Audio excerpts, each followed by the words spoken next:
Hi, I'm Maggie from Personal Euphoria Pilates.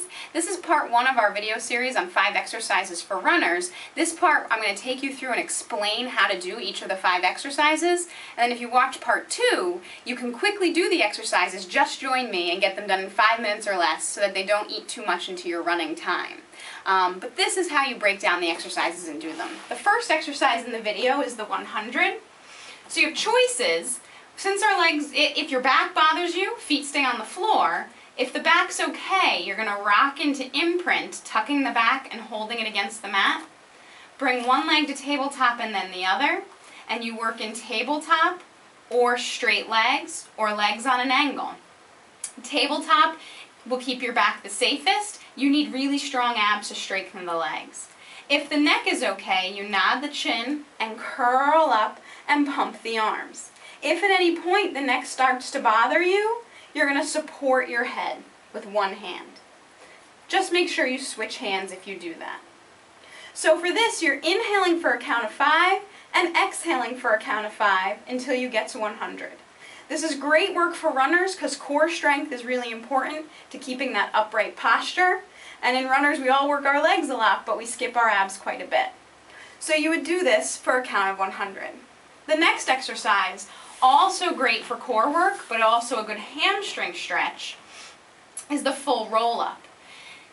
You need pretty strong abs for this to do it controlled as well, but your arms start overhead, legs hip distance apart, or they can squeeze together.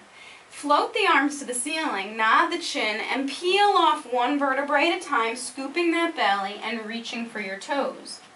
Inhale, lead with that low back, keep the feet flexed, tuck the tailbone and roll down one vertebrae at a time. If you're not ready to come all the way up without flinging the body up, at this point you can just roll up, hold, and roll back down however far you can get. But a full one more time. Arms float to the ceiling, nod the chin, scoop that belly, peel off, round through the spine. Reach over your toes. Inhale, tuck the tailbone, scoop the belly, and roll down one vertebrae at a time. Heel squeeze prone is pretty basic. That's our next exercise. You lie on your stomach. You can rest your head on your hands, forehead down or to the side. I'm going to keep my head up so you can see me a little bit better. Your legs are going to open about the width of a yoga mat. Bend at the knees, flex the feet, and bring your heels together so you're making a triangle with your legs. From here, it's all of what you make of it. You're going to squeeze your heels together and squeeze your butt, and then release. Exhale, squeeze the heels and squeeze the butt, and release. This is a Pilates exercise, so even though it's focusing on the butt, which is what gives us our push on every hill we do, we should be using the glute muscles to really push off. You want to still think about engaging the abs. So imagine I just stuck an ice cube under your belly button while you're doing this. And you tighten up those abs and keep squeezing. Squeeze the glutes, squeeze the heels. As simple as that. Any pain in the low back, either take a break, do fewer, or really try to connect with the abs. Next, we're going to do the thigh stretch. This is a great one for tight quads, and especially gets into the knee for runners who are prone to runner's knee. However, that can sometimes make it painful. So play with it, build up nice and slowly. The biggest mistakes in this exercise are to, because of the quads, stick your butt behind you, and then you don't get the goodness this exercise can produce for runners.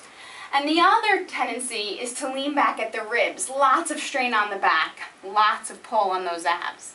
So instead, you are consciously squeezing your butt and consciously pulling your belly button to your spine to keep a nice long line, and you just hinge back.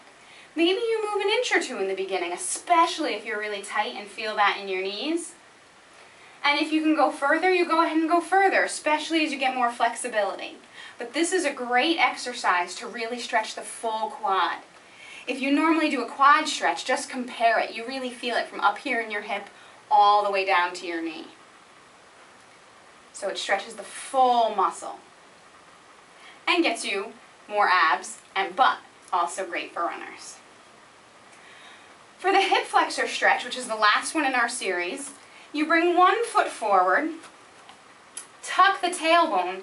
Already you should feel a stretch, and then you lean forward.